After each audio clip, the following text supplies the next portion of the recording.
The most prestigious day in American racing is almost here. 103 years in the making, and now the field of 33, 3 wide and 11 rows deep, are ready for 500 miles of competition on Memorial Day Sunday, where only one will get a chance at kissing the bricks and join legends such as AJ Foyt, Al Unser Jr., Mario Andretti, Dario Franchitti, Elio Castroneves, Scott Dixon, and others as a winner in the Indianapolis 500. Here's a look at how the closest field in the race's history will roll off in a quest to go down in history, because this is the Indy 500, this is May, and this is KEMMO on YouTube. Starting from the pole, marking the 18th time a Penske driver has done so in this race, with a lap of 229.992 miles per hour, will be the Chevy of Simon Pagenaud. After winning the road course race here a few weeks ago, Simon and the 22 Menards team have impressed during all of May, and now for the first time since 1919, a Frenchman will lead the field into turn number 1.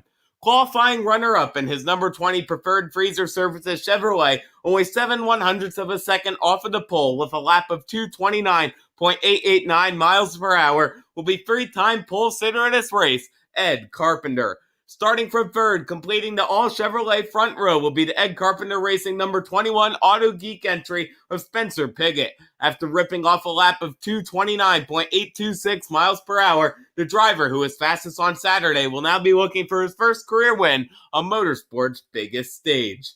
Rolling from the fourth position, locking up 3 of the top 4 spots for the Ed Carpenter Racing team in the number 63 WeatherTech Chevrolet will be Ed Jones. Last year's IndyCar Rookie of the Year would love nothing more than to see his first win come along with a cold glass of milk.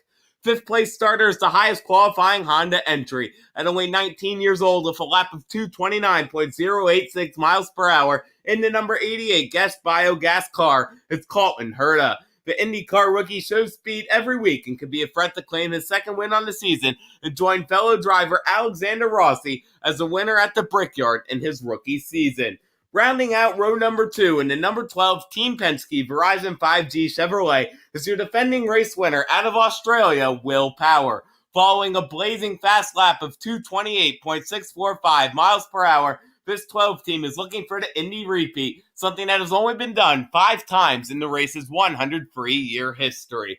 Leading off row number 3 is your 7th place qualifier in the number 18 Sealmaster Honda with a lap of 228.621 miles per hour, Sebastian Bourdais. The 4-time IndyCar champion is still looking to conquer the sport's biggest race, but perhaps this year is his best shot yet. Starting 8th in the Team Penske number 2 Shell Pennzoil Chevrolet is your points leader out of Nashville, Tennessee, Joseph Newgarden. The 2017 Series champion is looking to add a second win to his breakout season and claim his first at the Indianapolis Motor Speedway. Rolling from 9th with a lap of 228.247 miles per hour is a driver who in 2016 won the 100th running of this race as a rookie, driving the number 27 Napa Honda, Alexander Rossi. While he ended up last in the Fast 9 shootout, Rossi and the Andretti Autosport team are set for another strong outing in the most prestigious IndyCar race. Rounding out the top 10 with a lap of 228.756 miles per hour is the driver out of Nazareth, Pennsylvania. For his own team, Andretti Autosport, it's the number 98 U.S. Concrete Honda of Marco Andretti. 50 years ago, Marco's grandfather claimed victory in this race, and now 5 decades later, the Andretti family is looking to return the red car to Indianapolis Speedway Victory Lane. Starting 11th, representing the United States Air Force on his number 25 Honda with an average speed of 228.617 miles per hour, it's CONOR DALY. Capping off row number 4 with a speed of 228.523 miles per hour in his number 3 Pennzoil Team Penske Chevrolet is modern IndyCar legend Elio Castroneves. The driver out of the Penske IMSA program looks strong to win his 4th Indy 500, something that would tie him with AJ Foyt, Al Unser Jr., and Rick Mears for most wins in the Indy 500. Leading off row number 5 is the Aeroschmidt Peterson Motorsports rookie driver with a speed of 228.511 miles per hour, Marcus Ericsson. The former Formula One racer is now looking to claim his first IndyCar win, and both team and driver have had flashes of speed this season, which may allow the 5 team to kiss the bricks together. Driving out of Tokyo, Japan is your 14th place starter with a lap of 228.300 miles per hour, Takuma Sato. The 2017 winner of this race is now looking to take his RAHAL Letterman Lanigan Racing number 30 My Jack Honda to victory lane for the second time this season. Starting 15th in his number 33 Bird Honda, holding an average speed of 228.723 miles per hour, will be James Davison. The number 33 Dale Coyne Racing driver is looking for his first win, and if the Honda team can play their strategy right, we might just see another first-time winner in the Indy 500. The month of May is big for every driver in the field, but for one in particular, it has always had a special meaning. When you're driving for the four-time Indy 500 winner AJ Foyt with a speed of 228.120 miles per hour, which put his Chevrolet 16th on the grid, is the number 14 ABC supply entry of TK Tony Kanaan. Piloting his own number 15 United Rentals Honda is the 17th place starter with a lap of 228.104 miles per hour. It's the six-time IndyCar race winner, Graham Rahal. Since his IndyCar debut in 2007 at age 18, Rahal has always had his eyes set on kissing the bricks as an Indy 500 champion.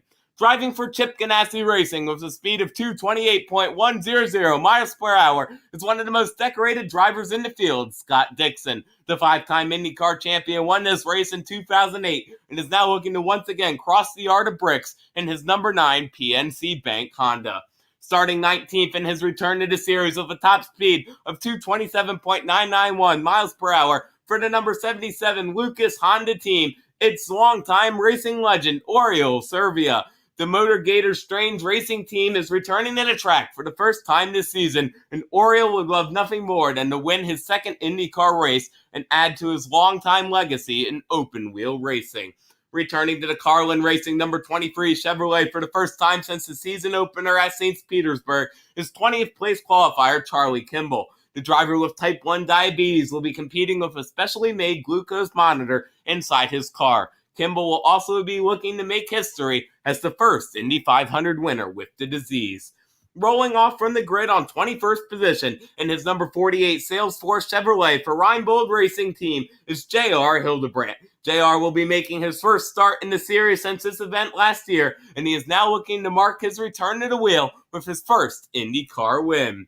Starting 22nd place in the number 28 DHL Honda with a speed of 227.887 miles per hour is the 2012 IndyCar champion that also claimed victory in this race with Andretti Autosport in 2014, Ryan Hunter-Reay. Ray will now be going for his second win in the event and his first on the season.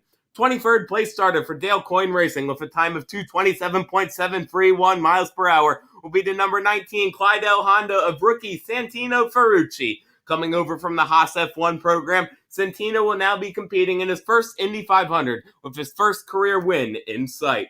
Closing out row number 8 will be the second entry for AJ Foyt. With a speed at 227.717 miles per hour, it's the number 4 ABC Supply Chevrolet of Matthias Leist. In 2017, he won the Freedom 100 at Indy Lights and is now running with the biggest names in open-wheel racing, eyeing up his first Indy win.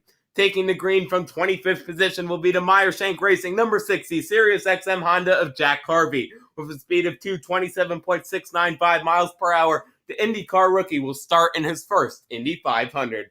26th place starter Jordan King will be making his first start since the season finale last season. Following a 227.502 mile per hour qualifying effort, he will now find himself on the grid for his first Indy 500. Starting 27th is another driver making his first Indy 500 start after a blazing 227.482 mile per hour effort for the Dragon Speed number 81 Chevrolet team. Ben Hanley has found himself on the grid for the biggest race of his young racing career.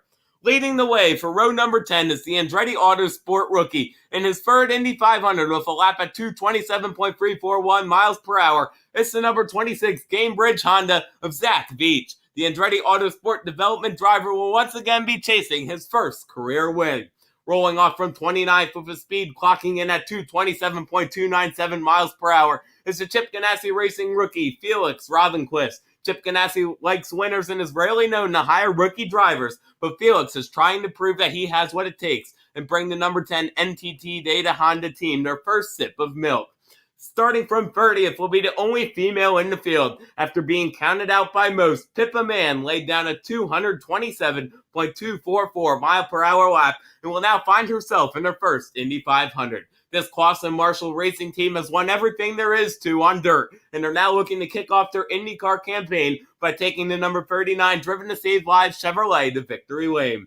The fastest driver in the last row shootout hails from the home of racing royalty, Nazareth, Pennsylvania. It's their 31st place starter with a speed of 227.740 and his number 24 Wix Filter Chevrolet, Sage Karam. He qualified for the Indy 500 and is now eyeing up his first career win. Last season on Bump Day, many drivers faced the heartbreak of not making it into the field of 33. One of these drivers was James Hinchcliffe. After missing the race for the first time in his career last season, Hinchcliffe returned to the track with a massive crash in qualifying. The crew didn't panic and brought out the number 5T Aero Honda to the grid, and this time the tables turned as Hinchtown qualified for the race with a speed of 227.543 miles per hour. After qualifying for the field, Hinchcliffe simply said, "I don't care where we start, I'm just happy we made it." And now, after surviving Bump Day, he will now be looking for his first Indy 500 win. The biggest story of triumph from this month of May comes from June Coast Racing. After losing their main sponsor days before the week started, the team showed up to the track, still hoping to get in. The team remained optimistic, however, until the Friday practice session, when in turn number 3, Kyle Kaiser lost control and destroyed the car. With not a lot of parts at the track, many teams helped out, and the June Coast Racing team rebuilt the Chevrolet. On Saturday, the team chose not to take a lap and face the last row shootout, and it looked as if May was over for the team, but they hadn't lost hope. Driver Kyle Kaiser laid down a monster 227.372 mile per hour lap, which saw one of IndyCar's smallest teams defeat McLaren and make the field of 33 on the last spot possible. Now, with a spot in the field, this team is going to look to prove that anything is possible. With 36 cars and only room on the grid for 33, we saw 3 drivers miss the field. The biggest story came in Fernando Alonso, who ended up 34th after the team pieced his car together following a crash. Alonso, a Formula One legend, was going for the Triple Crown, but proved that unlike 2017, McLaren Indy was not prepared for the race. Carlin Racing drivers Patricio O'Ward and Max Chilton also missed the grid after qualifying 35th and 36th, respectively. That was a look at how the field of 33 qualified for the 2019 103rd running at the Indianapolis 500. For more motorsports content, be sure to subscribe and turn on post notifications, and follow me on Twitter at KEMMO Cup Series. This has been KEMMO on YouTube, and we'll see you in the next motorsports video.